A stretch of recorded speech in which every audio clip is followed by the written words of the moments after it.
Hello, friends. This is Dave Hurwitz, executive editor at ClassicsToday.com, here with random reviews from, you know where, the Overflow room. And we're still working our way back through Handel, endlessly imaginative and enjoyable Handel. And I have a good clump with some boxes of things here. Let's see, what do we got here? Oh, yes. Okay, now this 6 CD box is part of the Warner Handel edition. And the Warner Handel edition had, I don't know how many of these there were, maybe 7 or 8 of them. I have them all, but most of them are upstairs. And some of them were extras, which I tossed down here. This was an extra. This is the box that contains all the organ concertos, or at least most of them, and the harpsichord suites, with various people, including the 8 canonic harpsichord suites, and then a whole slew of other interesting keyboard works that were either were gathered together in other suites or were standalone pieces. So it's 6 discs. Discs 1 through 3 gives you the organ concertos with Ton Koopman, organ and conductor with the Amsterdam Baroque Orchestra. And they are, of course, charming, delightful performances. There are more organ concertos here than usual, than just Opus 4 and Opus 7, which contain 12. But you also get some of the others that Handel may or may not have had a hand in, or the extent to which he had a hand in, nobody knows. But they're all very nicely done here, so by Koopman and crew. Then the harpsichord suites are with Scott Ross, the 8 great suites.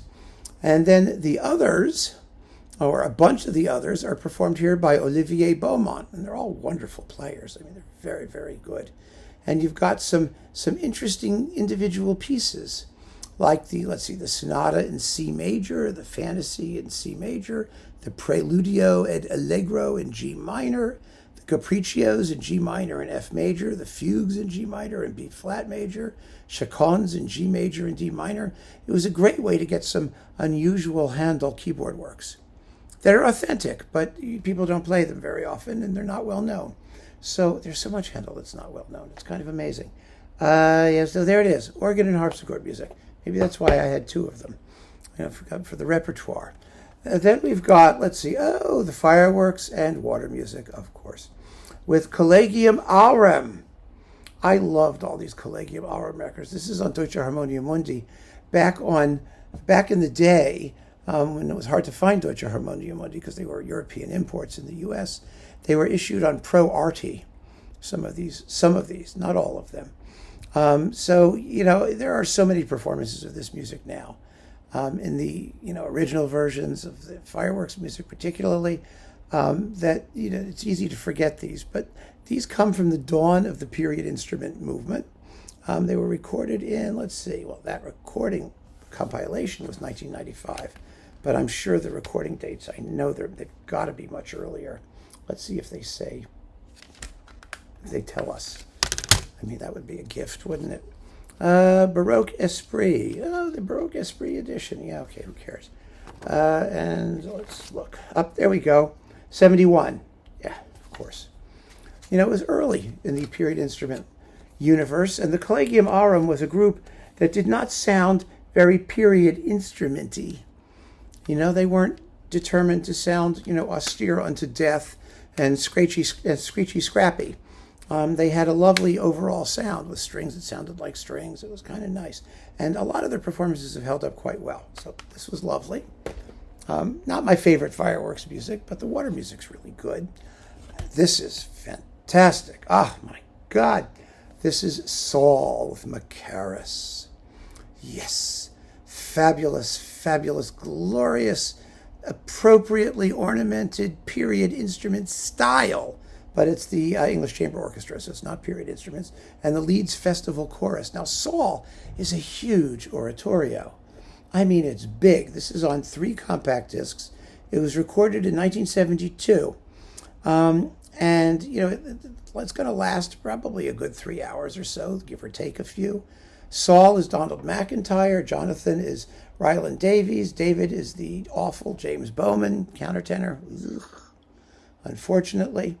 The only really weak spot, but everyone else is great, so it doesn't matter so much. John Winfield, Margaret Price, Sheila Armstrong, Stafford Dean, Gerald English, really a fantastic cast, and with McCarris just delivering a slam bang performance of an oratorio, which, like I said, is huge. It has a carillon part, it has trombones, it has, these were things that had never been heard before in English choral music, particularly, and even on the continent. It was a lavish work, and it's a great story. You've got the Witch of Endor, it's just fantastic. So, and you have Saul slowly going insane. What's not to love? That's a great recording. Then we've got Handel Overtures and Sinfonias with the Orchestra of the 18th Century and the English Chamber Orchestra under Richard Bonynge. Here we go. Yeah, there's like everything is on here. My God, holy mackerel. We've got Solomon, Berenice, Teseo, Ariodante, Jephthah, Esther, Rinaldo, Sosarmi, Semele, Giulio Cesare, Faramondo, Judas Maccabeus, Radamisto, Arminio, Damia, Scipio, and Belshazzar. Then you've got other overtures by other people. You've got Krauss, Gassman, Boieldieu, Zoraimi, and Zulnar. There's a household word. Pear, Gretry, Sacchini, Haydn's Orlando Palladini, and Salieri, La Fiera di Venezia. What a collection. Bonynge was great with this stuff. People will poo-poo the additions or talk about period instrument stuff, but, give the man credit. He put together these fantastic programs of totally unknown music by a great composer. How many of those names do we know today?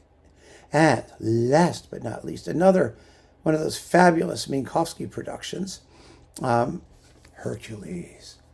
This is so good. This is with, Gideon Sachs as Hercules, Dejanira as Anne-Sophie von Otter, Hylas as Richard Croft, Iole as Lynn Dawson, David Daniels as Lycus, and the Priest of Jupiter is Marcus Pujol, with Les Musiciens du Louvre under Minkowski, and it's great. This was supposed to be an oratorio. It came out in tandem with Semele. And people went to see it and they went, oh my God, that's not an oratorio, it's an opera. It's a bawdy opera. Well, Semele was bawdy. This isn't so bawdy. But it does have Dejanira's mad scene. The greatest mad scene.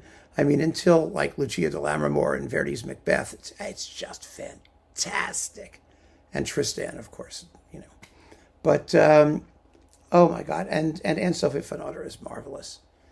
It's all about Dejanira being chased by the Furies and wanting to hide from them. And it uses the adjective snaky. The snaky whips they bear. They're like snaky. See the dreadful sisters rise. You don't want to hear me sing Dejanira's mad scene. Or maybe you do. That would be very sick. But there it is. An absolutely stunning performance on archive. It's great stuff. So keep on listening, friends. Thanks for joining me. Take care.